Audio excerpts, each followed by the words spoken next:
نفرت تھی اسے احد صدیقی سے، نہ جانے کیا سمجھتا تھا خود کو، بہت اکڑتا تھا اپنی خوبیوں پر، ہر بات میں خود کو ماہر سمجھتا تھا، ہر فیلڈ کا راجا سمجھتا تھا۔ کلاس میں چلتا کوئی لیکچر ہو یا پھر بیت بازی کا مقابلہ، شعر لکھنے کا مقابلہ ہو یا پھر سپورٹس، وہ خود کو بادشاہ سمجھا کرتا تھا، جنگل کا بادشاہ، اور اسے وہ لگتا بھی جنگل کا بادشاہ تھا۔ وہ اکثر اس کا مذاق بھی جنگلی بادشاہ کہہ کر اڑایا کرتی تھی۔ یوں تو وہ ہر کسی کو ہرمین خان کے، جو واقعی اس کے مقابل تھی ہر فیلڈ اور ہر میدان میں، اور حقیقتاً اس کی رائول بن جاتی تھی، یوں بھی ہرمین کو اکڑے ہوئے نک چڑھے بہت زہر لگتے تھے۔ وہ ہر وقت اسے ہرانا چاہتی تھی، گویا یہ مشن اس کی زندگی کا اولین مشن بن گیا تھا کہ ان نک چڑھے ہر فن مولا لڑکوں کو مات دے سکے اور انہیں ان کی اوقات یاد دلا سکے۔ یوں تو اسکول کالج میں اس طرح کے کئی پیس اس کے سامنے آئے تھے، لیکن احد صدیقی تھا بھی ماسٹر پیس، اپنی طرز کا اکلوتا ماڈل، نہایت کول رہنے والا، ہر وقت مسکرانے والا، لیکن انتہائی ڈھیٹ اور سازشی ذہن والا، جملہ بازی اور حاضر جوابی کا ماہر۔ اور آج بھی ان دونوں کا مقابلہ اردو ایم اے کے لیکچر کی کلاس میں زوروں پر تھا، اور موضوع تھا شاعر۔ بیچارے مرحومین شاعر حضرات کی شامت آئی ہوئی تھی، باقی تمام شاگرد خاموش تھے۔ پروفیسر شمسی کے ساتھ صرف ہرمین خان اور احد صدیقی ہی کی آوازیں گونج رہی تھیں۔ آبجیکشن، آبجیکشن مائی لارڈ، مس خان بحث کو غلط موڑ پر لے کر جا رہی ہیں۔ ان کا یہ کہنا کہ غالب ایک سطحی شاعر تھا، غالب جیسے عظیم شاعر کی بے حرمتی اور بے عزتی ہے۔ مانا کہ غالب کی آخری دور کی شاعری میں پینے پلانے اور مے نوشی کا کافی عنصر تھا، لیکن ہم اس بات سے منکر نہیں ہو سکتے کہ غالب ایک طے شدہ الہامی شاعر تھا۔ احد مخصوص مدبرانہ سٹائل میں بول کے لوگوں کو قائل کرنے لگا، سر، میں یہ نہیں کہہ رہی کہ غالب سطحی یا غیر سطحی شاعر تھا۔ مسٹر صدیقی اس بحث کو غلط لیے جا رہے ہیں۔ میں نے تو فقط یہ نکتہ اٹھانا چاہ رہی تھی کہ غالب کی شاعری نے عشق مزاجی ایک نئی سمت عطا کی۔ غالب کے اندر کی بے باکی نے جس طرح خطوط سے مبہم انداز تمثیلات ختم کی، بالکل اسی طرح شاعری میں بھی محبوب اور شاعر کے درمیان تکلفات کو ختم کیا۔ غالب وہ واحد شاعر تھا اس وقت کا جو محبوب کے تصور سے نہیں کہ وصال سے لطف لیتا تھا۔ ہرمین نے بھی بھرپور حصہ لیا۔ یو مین ٹو مس خان کہ غالب ایک ٹھرکی شاعر تھا جو محبوبہ کی آنکھوں میں اتر کی جگہ اس کی کھڑکی میں ڈائریکٹ اتر جاتا تھا؟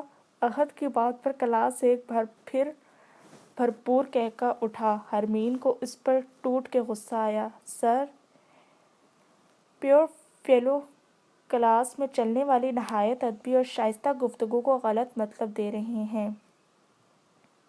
ان سے التجا ہے کہ ٹو دی پوائنٹ ہی کی بات کریں۔ میں نے غالب کے متعلق ایسا غلط فکرہ استعمال نہیں کیا، ہرمین نے اسے جتاتے ہوئے کہا، لیکن آپ کا مطلب ضرور یہی تھا۔ وہ بولا، جی نہیں، اپنی ذہنیت کو درست کر لیجئے، میرا ہر کسی مطلب نہیں تھا۔ ہرمین کی آنکھوں میں بے پناہ غصہ تھا۔ اوکے، بیٹھ جا یار، پٹھان پارٹی بھڑک نہ جائے، پیچھے سے ایک اور کلاس نے کہا۔ سبھی کھلکھلا کے ہنس دیے۔ ہرمین کو بے پناہ غصہ آیا اس فقرے پہ۔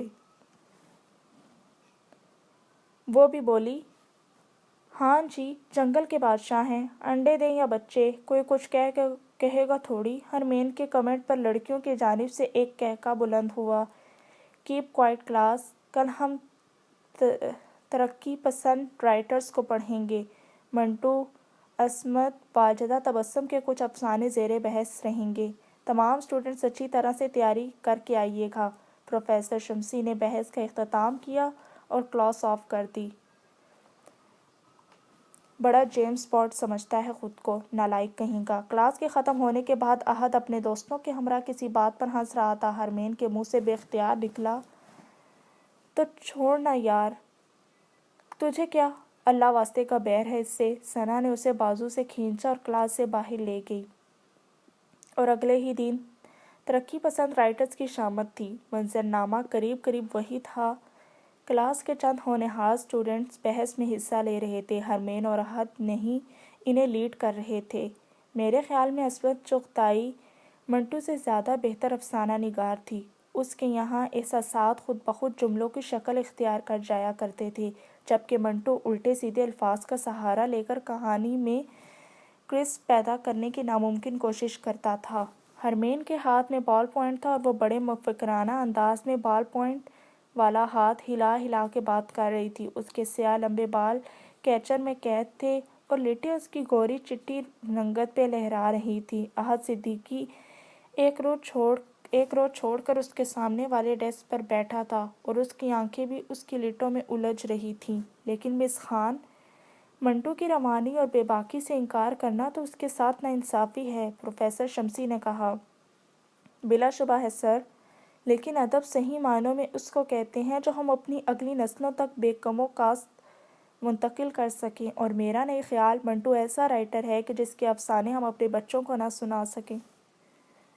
بے مقصد مورل لیس کہانیوں کو ہم کیسے بچوں کے سامنے دہرا سکتے ہیں؟ ہرمین پر اعتماد تھی۔ تو کیا مس خان، آپ عصمت چغتائی کے افسانے اپنے بچوں کو سلاتے وقت عربین نائٹ سٹوریز کی طرح پڑھ کے سنا سکتی ہیں؟ احد نے اپنے مخصوص انداز میں کہا۔ سبھی کھلکھلا کے ہنس دیے۔ ہرمین جل کے رہ گئی۔ وہ اپنی سیٹ سے اٹھ کھڑا ہوا۔ گندمی رنگت اس وقت سنہری محسوس ہو رہی تھی۔ اسکائی کلر کی ٹی شرٹ اور بلیک جینس، وہ واقعی ایسا تھا کہ جس کے ساتھ کھڑا ہونا ہر لڑکی کے لیے باعث فخر ہو سکتا تھا۔ میرا تو خیال ہے سر کہ منٹو نہ صرف احساسات کو بیان کرنے میں ماہر ہے بلکہ روحانیت کے بھید بھی جانتا ہے۔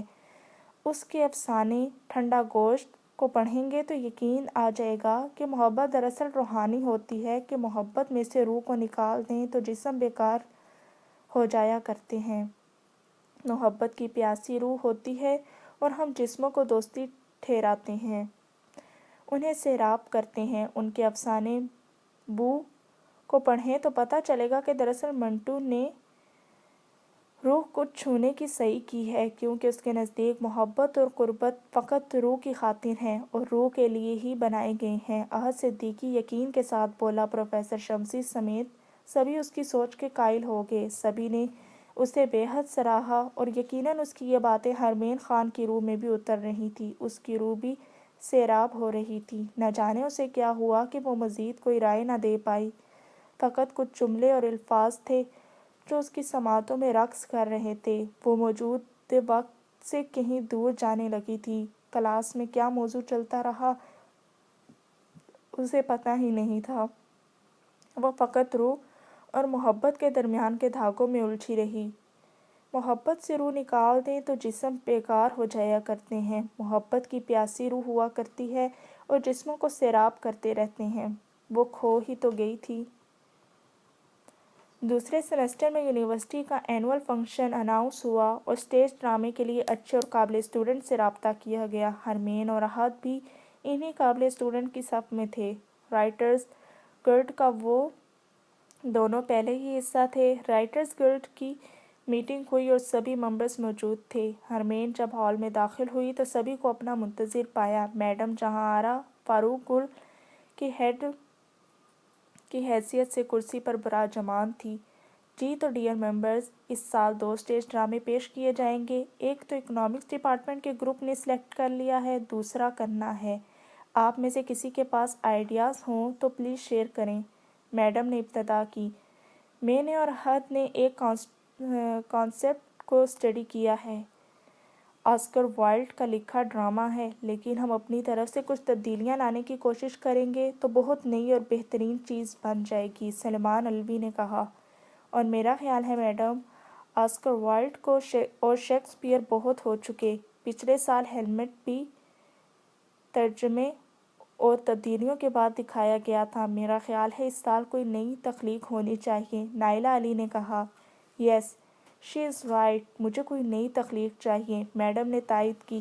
میرے پاس ایک بالکل نیا کانسیپٹ ہے میڈم، ڈرامے کا نام ہوگا مسیحا اور کہانی 2 کرداروں کے ارد گرد گھومے گی، ہرمین نے کہا۔ مسیحا، انٹرسٹنگ، آپ کچھ بریف کر سکتی ہیں اس کہانی کے بارے میں؟ میڈم کے کہنے پر ہرمین کہانی کے متعلق بتاتی رہی۔ وہ ہمیشہ کی طرح بہت پر اعتماد تھی۔ احد اس کے چہرے کے تاثرات نوٹ کرتا رہا، اس کے جادوئی لفظوں میں اس کے چہرے کی گلابی رنگت میں کھویا رہا۔ اس کے چہرے کی رنگت ہمہ وقت دودھ کی طرح الجھی رہتی تھی، اور جب وہ بولتی تھی یا دھوپ میں کھڑی ہوتی تھی تو وہ دودھیا رنگت گلابی پڑ جاتی تھی، جیسے کہ کسی نے دودھ کے پیالے میں روح افزا کے چند قطرے ڈال دیے ہوں۔ ویل ڈن ہرمین، بہت خوب، بہت نیا اور بہت منتخب کانسیپٹ ہے۔ آپ اس پہ مزید کام کریں، بلکہ آپ ایسا کریں کہ زرش اور احد صدیقی کو شامل کر لیں۔ اسکرپٹ لکھنے میں یہ دونوں آپ کی مدد کریں گے، میڈم نے سراہتے ہوئے کہا۔ لیکن میڈم، احد صدیقی ہی کیوں؟ وہ احد کی جانب کنکھیوں سے دیکھتے ہوئے بولی۔ وہ اس لیے کہ احد صدیقی کی اسٹڈی ڈرامہ نگاری میں وسیع ہے، زرش انگلش لٹریچر کو پڑھتی ہیں۔ ان دونوں کی مدد سے آپ کا کنسیپٹ ایک بہترین ڈرامے میں تبدیل ہو سکتا ہے، میڈم نے حتمی طور پر کہا۔ ہرمین مزید کچھ نہ کہہ سکی۔ اس طرح احد صدیقی اور زرش ہرمین کے ساتھ ڈرامہ نگاری کے لیے منتخب کیے گئے۔ مجھے سمجھ نہیں آتی کہ جہاں آرا میڈم نے زرش کے ساتھ احد صدیقی ہی کو کیوں چنا ہے مجھے انسسٹ کرنے کے لیے۔ میرا مطلب کوئی اور بھی تو ہو سکتا تھا۔ انیلا علی تھی، نعمان خواجہ تھا، سہیل تھا اور انیلا کی بہن نائلہ بھی تھی، پھر احد صدیقی ہی کیوں؟ پوائنٹ میں اٹھے بیٹھے ہرمین نے ثنا سے کہا۔ اس کی وجہ بھی میڈم تمہیں بتا ہی چکی ہیں، یہی کہ احد صدیقی کی اسٹڈی لٹریچر کے لحاظ سے بہت اسٹرانگ ہے، اور یہ واقعی ماننے والی بات ہے۔ موصوف ہمیشہ لائبریری میں ہی پائے جاتے ہیں۔ ثنا نے ہوا میں اڑتے اپنے سنہرے بالوں کو چہرے سے ہٹایا۔ وہ کہاں نہیں پایا جاتا یہ بتاؤ؟ کیا نہیں کرتا وہ؟ ہر جگہ اپنے پاؤں پھیلائے رہتا ہے۔ اور کہاں ہے اس کی اسٹڈی اسٹرانگ؟ وہ تو لکھنے والے کے نفس سے مضمون کو بھی نہیں چھو پاتا، وہ کہاں ڈرامہ لکھ پائے گا؟ ہرمین بضد تھی۔ لیکن اب تو فائنل ہو چکا کہ وہ تمہیں اسکرپٹ لکھوائے گا، تم تو یوں بھی اس سے خواہ چڑھتی ہو، اتنا بھی برا نہیں ہے وہ۔ ثنا مسکرائی۔ زہر لگتا ہے مجھے وہ، اور اس کی مطمئن ہنسی بھی، ہرمین نے چڑھ کے کہا۔ ثنا نے نفی میں گردن ہلائی اور کھڑکی سے باہر دیکھنے لگی۔ جانتی تھی ہرمین کو سمجھانا دنیا کا مشکل ترین کام ہے۔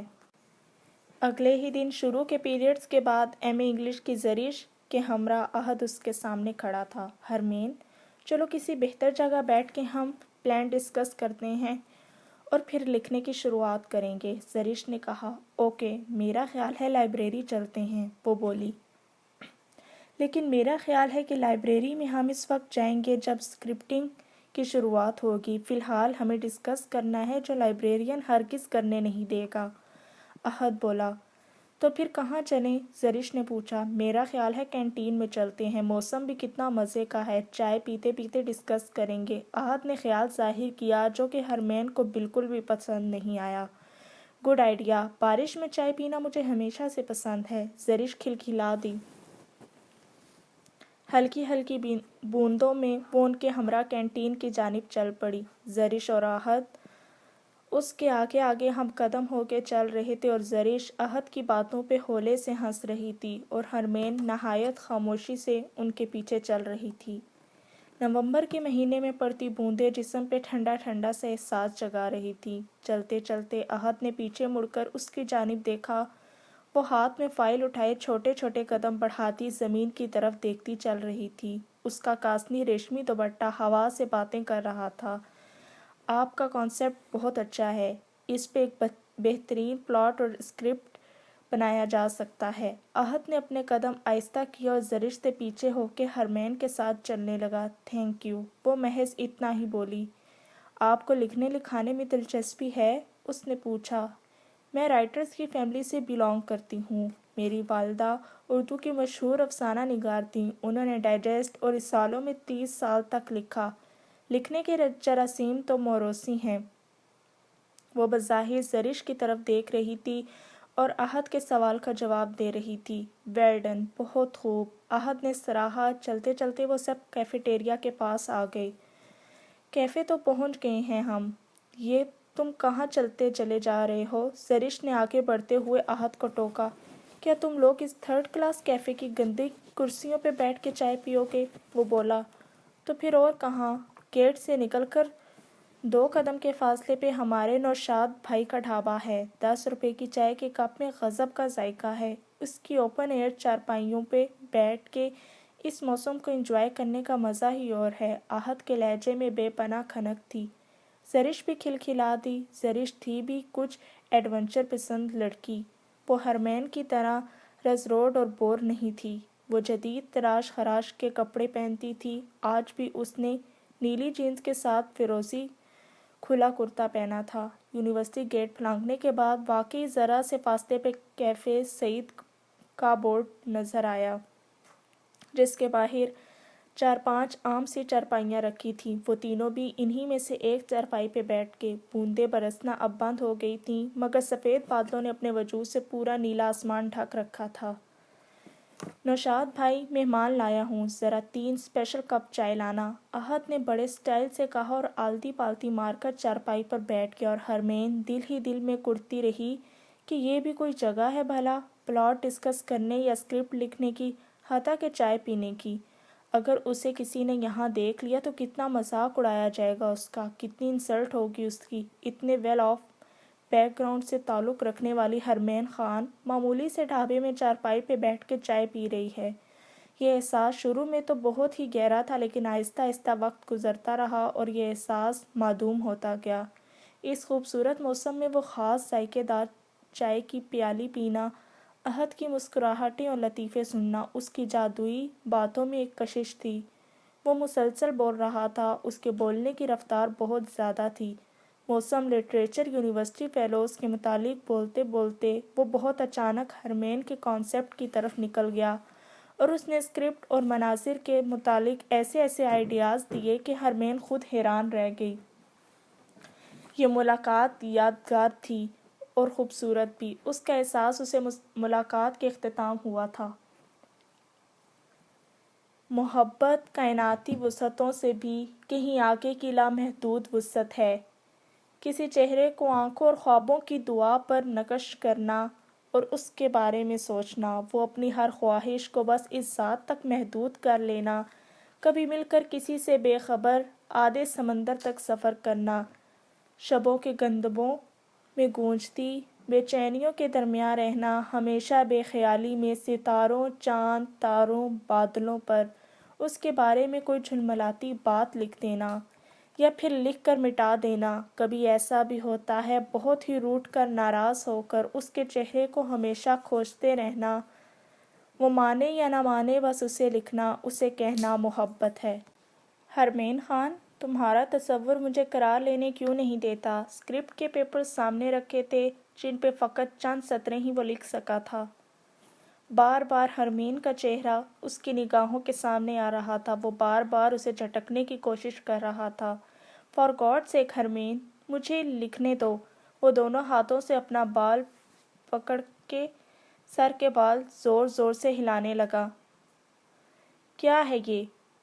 واٹ از دس؟ کیوں سوچ رہا ہوں میں تمہیں؟ کیوں لکھ رہا ہوں میں تمہارا نام؟ کیا ہو گیا ہے مجھے؟ وہ نفی میں گردن جھٹکنے لگا اور لکھنے کا ارادہ ترک کر کے ٹیبل سے اٹھا اور اپنی جیکٹ پہننے لگا۔ کہاں جا رہے ہو؟ اس کے روم میٹ سہیل نے پوچھا۔ ذرا ہائی وے پہ واک کرنے جا رہا ہوں، آ جاؤں گا جلدی۔ موبائل فون اپنی جیب میں ڈالتا وہ ہاسٹل کے کمرے سے نکل آیا۔ باہر جا مشورہ کی ٹھنڈی سڑک تقریباً سنسان تھی، بس گاڑیوں کا شور تھا جو رات کے سناٹے میں ایک گونج پیدا کرتا اور پھر خاموشی چھا جاتی۔ سامنے یونیورسٹی کی امپلائیز کالونی تھی اور کچھ ہی فاصلے پر ماروی ہاسٹل، جہاں کسی کمرے میں احد صدیقی کی بے قراری کی وجہ محو خواب ہوگی۔ وہ تارکول کی بنی سڑک پہ چھوٹے چھوٹے قدم اٹھاتا چلنے لگا، ایک گولڈ لیف کی سگریٹ بھی سلگا لی تھی۔ کیا ہے اس لڑکی میں؟ کیوں اس کا خیال بار بار مجھے پریشان کر رہا ہے؟ وہ نک چڑھی خود پسند گھمنڈی لڑکی جس کی آنکھوں سے میرے لیے فقط نفرت کے شعلے ابلتے ہیں، وہ لڑکی کیوں میری نیندیں اڑا رہی ہے؟ کیا مجھے اس سے محبت ہو گئی ہے؟ محبت، محبت، محبت، وہ خود سے سوال کر رہا تھا، مگر کیوں؟ کس لیے؟ کس طرح؟ سگریٹ پہ سگریٹ سلگ رہی تھی۔ اسی طرح سوال غل مچا رہے تھے اور ہر چیز کے اوپر حاوی ہو رہا تھا۔ ایک دو دیا، چاند سا معصوم چہرہ، شفاف جھرنوں کی بہتی آنکھیں اور ان کی ستاروں جیسی چمک، جہاں مشہوروں کی ٹھنڈی پڑی رات کے سنسان آکاش میں ستارے اپنی جگمگاہٹ بکھیرتے رہے، اور اگلے ہی دن وہ اپنی دھن میں مگن یونیورسٹی کی جانی پہچانی راہ گزر پہ سیٹی پہ کون دھن بجاتا رہا تھا۔ موسم بے حد اچھا تھا، ہوا میں ہلکی سی خنکی اور دھند تھی، اور آسمان سے بادل اور کوہرا ایک ساتھ زمین پہ چھائے تھے۔ یونیورسٹی کے احاطے کے اندر قدم رکھتے ہوئے سفید اور پیلے پھولوں والی سڑک شروع ہو گئی تھی۔ یہ سڑک احد کو بے حد پسند تھی۔ سفید اور پیلے ننھے ننھے پھول بے پناہ سبزے کے ساتھ کھلے ہوئے تھے۔ وہ اپنی دھن میں مگن آگے ہی بڑھتا چلا جا رہا تھا۔ ذرا آگے جا کے اس نے لڑکوں کا رش دیکھا اور اس رش کے بیچ اسے ہرمین کا چہرہ نظر آ گیا۔ چاہتا تو وہ نظر انداز کر کے آگے بڑھ سکتا تھا، مگر بے ارادہ اور بے اختیار ہی اس کے پاؤں آگے کی طرف بڑھ گئے۔ وہاں پہنچا تو اس نے دیکھا کہ ہرمین کا دوپٹہ کانٹوں بھری جھاڑی میں بری طرح پھنسا ہوا ہے اور وہ اسے احتیاط سے نکالنے کی کوشش کر رہی ہے۔ اس کے دوسرے ہاتھ میں فائل اور کتابیں ہیں۔ لڑکے اس کی مدد کرنا چاہ رہے تھے، مگر وہ مسلسل انکار کر رہی تھی۔ پلیز آپ چھوڑ دیں، میں نکال لیتا ہوں، ایک کلاس میٹ نے پیشکش کی۔ نو تھینکس، میں نے کہا نا میں نکال لوں گی، وہ بے رخی سے بولی۔ اچانک احد وہاں آیا اور اس کا دوپٹہ چھڑانے لگا، بنا پوچھے بنا سوال کیے یا اجازت مانگے، بہت حق بہت استحقاق سے، اور حیرت انگیز طور پر اس نے بھی اسے نہیں روکا۔ باقی لڑکے ایک ایک کر کے وہاں سے چلے گئے۔ ذرا سی احتیاط اور کوشش کے بعد دوپٹہ وہاں سے نکل آیا۔ احد نے اسے اس کی جانب بڑھایا۔ اس نے بہت خاموشی سے اس سے لیا اور اسی خاموشی سے آگے بڑھ گیا۔ میں چھٹیوں میں اٹک جا رہی ہوں، وہ 2 ماہ وہیں گزاروں گی، ہرمین نے کتاب پڑھتے پڑھتے اچانک ہی ثنا سے کہا تھا۔ رات کا کوئی 10-11 بجے کا وقت تھا اور دونوں جاگ رہی تھیں۔ میں بھی سکھر جاؤں گی۔ یوں تو ہمارے سکر میں چھٹیاں انجوائے کرنے کے لیے کوئی خاص جگہ نہیں ہے، لیکن پھر بھی گھر تو ہے۔ میں تو 2 ماہ خوب سوؤں گی، ثنا نے مزے لے کر کہا۔ سوتی رہنا، ایگزام یہاں پہ تمہارے فرشتے دیں گے، ہرمین نے کہا۔ کاش فرشتے ایگزام دے دیتے، 2 فرشتے تو کندھوں پہ بیٹھے لکھتے رہتے ہیں، اگر ایگزامینیشن ہال میں آ کے ہماری طرف سے لکھ دیتے۔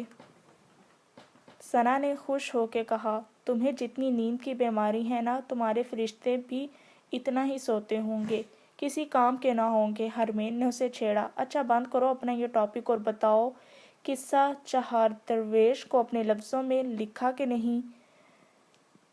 تو جان چھوڑ دے قصہ چہار درویش کی، صبح کر لینا، فی الحال میرا موڈ نہیں۔ ثنا نے اس کی کتاب چھین کے بند کر لی۔ تو کیا کرنے کا موڈ ہے محترمہ؟ وہ بولی۔ باہر سردی میں واک کرنے کا موڈ ہے، ثنا نے آنکھ دبائی۔ باہر کہاں؟ کوریڈور میں؟ ارے نہیں یار، ہاسٹل کے باہر مین روڈ پہ، ثنا نے اسے اٹھاتے ہوئے کہا۔ لیکن وارڈن کو کیا کہو گی؟ ہرمین نے حیرانی سے پوچھا۔ دفع کرو وارڈن کو، اس پھولن دیوی سے نمٹ لوں گی، اگر اسے پتہ چلا تو فی الحال چلو، ثنا نے اسے کھینچتی اندر کمرے میں لے گئی۔ اس نے سیاہ رنگ کی شال اوڑھی جس پہ گلابی پھول بنے ہوئے تھے۔ ثنا نے بھی ایک سویٹر لے لیا اور دونوں بہت خاموشی سے آنکھ بچا کے ہاسٹل سے باہر نکل آئیں۔ دھند سے بھری خنکی میں دونوں واک کرنے لگیں، خاموشی اور سناٹا تھا۔ کس سوچ میں گم ہو محترمہ؟ ثنا نے اسے ٹوکا۔ اپنے اسکرپٹ کے متعلق سوچ رہی تھی، کہانی بہت ان یوزول قسم کی ہے، بہت ہی انوکھا عشق جو کہ آج کے دور میں پایا ہی نہیں جاتا، وہ بولی۔ کس قسم کا عشق ہے یہ جو ناپید ہے؟ ثنا نے دلچسپی لی۔ ایسا عشق جو ہوش و حواس پہ حاوی ہو جاتا ہے، جس میں انسان کا اپنا آپ، انسان کی ذات سرے سے ہی مٹ جاتی ہے، کچھ نہیں بچتا اس کے پاس سوائے اس کے جو اس کا عشق ہوتا ہے، تصور ہی تصور میں اسے اپنے اندر بساتے وہ اپنا آپ کھو دیتا ہے، ہرمین نے گہرائی سے بیان کیا۔ وہ کیا کہا ہے شاعر نے؟ اچھا خاصا بیٹھے بیٹھے گم ہو جاتا ہوں، اکثر میں اب میں نہیں رہتا تم ہو جاتا ہوں، ثنا نے شعر پڑھا۔ ہاں، کچھ اسی طرح کا عشق کہ جو اپنی ذات بھلا دے، بس اس کی ذات سامنے رہے، اپنا جینا مرنا کوئی حیثیت نہ رکھے، دنیاوی ہر چیز فنا ہو جائے، فقط عشق ہی رہے۔ ہرمین نے چمکتے الفاظ اس کے روشن ذہن کے آئینے دار تھے۔ بہت خوب، کہاں تک پہنچا تمہارے اس عشق کا اسکرپٹ؟ ثنا نے پوچھا۔ کسی اور ساتھی کے ساتھ ڈرامے کی میکنگ میں حصہ لے رہی ہے، ایکٹریس ڈھونڈ رہی ہے۔ کردار تو فقط 2 ہی ہیں، امان اور ثانیہ کے۔ ثانیہ کے کردار کا زیادہ تر حصہ میں نے لکھا ہے، باقی احد صدیقی نے۔ چلتے چلتے وہ دونوں ہاسٹل سے کافی دور آ گئی تھیں۔ ہوا چلنا شروع ہو گئی تھی۔ ہرمین اپنی شال میں مزید سمٹتی جا رہی تھی۔ ذرا دور ہائی وے پہ سیمنٹ کے بنے سنگ میل پہ اسے ایک شخص نظر آیا، عام سے شلوار قمیض میں، سردی سے بالکل بے نیاز، ہاتھ میں سگریٹ دبائے۔ سگریٹ سے نکلتا دھواں فضا کی دھند میں تحلیل ہو رہا تھا۔ یہ کون ہو سکتا ہے، اتنی سردی میں اکیلا کھڑا ہے؟ ہرمین نے پوچھا۔ مجھے تو احد صدیقی لگ رہا ہے۔ بات کرنی ہے تو چلیں اس کے پاس، ثنا بولی۔ پاگل ہو گئی ہو کیا؟ ہاسٹل میں اسکینڈلز کتنی جلدی بن جاتے ہیں۔ رات اس پہر بنا انفارم کیے ہم نکل آئے ہیں، کسی نے اس سے بات کرتے دیکھ لیا تو بہت اسکینڈل بن جائے گا، ہرمین نے گھبرا کے کہا۔ بات تو تمہاری ٹھیک ہے، لیکن یہ اتنی رات کے یہاں کر کیا رہا ہے؟ ثنا کو تشویش ہوئی۔ آیا ہوگا ملنے کسی ہاسٹل کی لڑکی سے، یا پھر سگریٹ پھونکنے آیا ہوگا، ہرمین نے چڑ کے کہا۔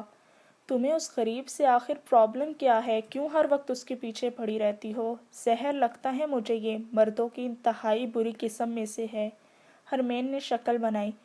اس طرح کی نفرتیں ہی اکثر محبتیں بن جایا کرتی ہیں، ثنا نے اسے چھیڑا۔ محبت؟ ہوں، میں تو احد صدیقی کو نفرت کے قابل بھی نہیں سمجھتی۔ جس شخص پہ کبھی اعتبار ہی قائم نہ ہو سکے، اس سے محبت کیا حق ہوگی، ہرمین نے ناک سکیڑ کے کہا۔ پتہ نہیں اس نے تمہارا کیا بگاڑا ہے، ذرا سے اختلافات ہو جایا کرتے ہیں، مگر اس قدر نفرت میری تو سمجھ سے باہر ہے۔ ثنا نے کانوں کو ہاتھ لگایا۔ اچھا چلو تم واپس، وارڈن کو پتہ چل گیا تو بہت برا ہوگا ہمارے ساتھ۔ ہرمین واپسی کے راستے پر اسے کھینچتی لے گئی، لیکن مڑ کے ایک بار احد صدیقی کی طرف دیکھا ضرور تھا، جو رات کی تاریکی میں کسی کھنڈر میں سجا کیسوکا کا وہ بت لگ رہا تھا، جس کے ہاتھ میں بانسری ہوتی ہے۔ نہ جانے یہ خیال کیوں ہرمین کے دل میں آیا تھا کہ احد بھی کیسو کی طرح بہت اچھی بانسری بجا لیتا ہوگا، اور احد صدیقی نے اسے مڑ کے دیکھتے ہوئے دیکھ لیا تھا۔ خوش فہمی کے احساس نے دل میں چٹکی لی اور بہت سی بے قراری کہیں کھو سی گئی۔ اگلے ہی دن اسے احد صدیقی نے اپنا لکھا اسکرپٹ پکڑایا۔ میں نے اپنی طرف سے پورا انصاف کیا اسکرپٹ کے ساتھ۔ باقی اگر کوئی تبدیلی آپ چاہیں تو بلا شبہ کر سکتی ہیں کہ یہ کانسیپٹ آپ کی تخلیق ہے اور آپ کو مکمل حق حاصل ہے اپنی طرف سے کہانی کو بدلنے کا۔ وہ بہت پر اعتماد تھا۔ اوکے فائن، کل تو چھٹی ہے، ایسا کرتے ہیں پرسوں فائنل میٹنگ رکھتے ہیں۔ اب تک میں یہ اسکرپٹ پڑھ کر مکمل طور پہ لکھ لوں گی اور پھر ہمارا کام مکمل، آگے پھر زرش اور ڈرامہ بنانے والوں کا کام ہے۔ وہ بہت لیے دیے انداز میں بولی اور اسکرپٹ کا سنبھالتی آگے بڑھ گئی۔ احد صدیقی کی آنکھوں نے حد نظر تک اس کا تعاقب کیا۔ جب وہ آنکھ سے اوجھل ہوئی تو وہ واپس مڑ گیا۔ رات کی تنہائی میں احد کے ہاتھ سے لکھا اسکرپٹ اور اس کے الفاظ ٹیبل پہ بکھرے پڑے تھے، وہ مکمل طور پر اس کے لفظوں کے سحر میں کھو سی گئی تھی۔ میں نے ایک کہانی پڑھی تھی ثانیہ، کہ جس میں کیسو کے پتھر کے بت پہ رمبھا کی پڑ جاتی ہے۔ کیسو کو زندگی میں کبھی کسی سے محبت نہیں ہوئی سوائے اپنے وینا کے، لیکن اس کو دیکھ کے وہ دیوانہ ہو جاتا ہے، اپنا آپ کھو دیتا ہے اور رات کے وقت اپنے شیف سے کرتا ہے اور کہ اس میں جان ڈال دی جائے تاکہ وہ رمبھا کی محبت حاصل کر سکے۔ ویک کے میرے اندر بھی کچھ اس طرح کی دیوانگی آ گئی ہے ثانیہ، تم نے بھی مجھ سے انسان بننے پر مجبور کر دیا ہے۔ احد کے ہاتھ سے لکھے ڈائیلاگ پہ وہ حیران رہ گئی تھی۔ پچھلی رات ہی تو احد کو تاریکی کھڑا دیکھ کر اسے کیسو کا خیال آیا تھا اور آج اس نے احد کے ہاتھ سے وہی سب کچھ دیکھا تھا۔ وہ حقیقی طور پر احد کے ہاتھ سے لکھے لفظوں میں کھو سی گئی تھی اور سوچ رہی تھی کہ کس طرح لکھ لیتا ہے یہ شخص اتنے اچھے الفاظ، اتنے نرم ملائم جذبات کا ادراک کس طرح سے کرتا ہے۔ محبت میں مٹ جانے کی وہ تھیوری جو خود ہرمین نے اپنی کہانی ڈیولپ کی تھی، اس تھیوری کی ہو بہو عکاسی عہد کے الفاظ کر رہے تھے۔ یوں لگتا تھا کہ یہ تمام کا تمام اسکرپٹ کسی ایک فرد نے لکھا ہے۔ عہد اور ہرمین دونوں ہی کے الفاظ یکساں تھے، اور اس رات وہ سوئی تو تمام کی تمام رات اس کی عہد کے ہمراہ گزری۔ اس نے خواب میں دیکھا کہ ایک پرانا مٹی کا اور پتھر کا کھنڈر ہے جہاں کیسو کا بت ہے، جس ہاتھ میں صدیوں پرانی وینا ہے۔ ہرمین آتی ہے اور اس بت کے پاس بیٹھ جاتی ہے۔ ڈھلتی ہے، رات ہوتی ہے اور کیسو کا بت عہد کا روپ دھار لیتا ہے۔ اس میں جان آ جاتی ہے۔ وہ اپنی رمبھا یعنی ہرمین کے لیے اپنی وینا بجاتا ہے۔ اس وینا میں سے ایسی دھنیں نکلتی ہیں جو زمین و آسمان کو لرزا دیتی ہیں۔ چاروں طرف محبت کا نور چھا جاتا ہے۔ یوں لگتا ہے کہ ستارے، چاند، بادل، کہکشاں سبھی کچھ عہد کی وائلن کی دھنوں میں جھوم رہا ہے، گا رہے ہیں۔ وہ بھی آنکھیں موندے اس کی گردن سے اپنا سر ٹکائے بہت کھوئے انداز میں بیٹھی ہے۔ اچانک وینا کی تار سے عہد کا ہاتھ کٹ جاتا ہے اور خون کی ایک دھار سی اس کے ہاتھ سے نکلتی ہے۔ ہرمین گھبرا کے اپنا دوپٹہ اس کے ہاتھ پہ باندھ لیتی ہے۔ اچانک اس کی آنکھ کھلی اور وہ تڑپ اٹھی۔ کچھ سنبھل کے اس نے سائڈ ٹیبل پہ رکھے گلاس والا پانی لیا۔ وہ خواب کا خواب ہی سمجھی تھی۔ پھر دوبارہ اس نے سونے کی کوشش کی، لیکن خواب کا منظر اب اسے سونے ہی نہیں دے رہا تھا، یہاں تک کہ سحر ہونے لگی اور فضا میں اذان کی آوازیں بکھرنے لگیں۔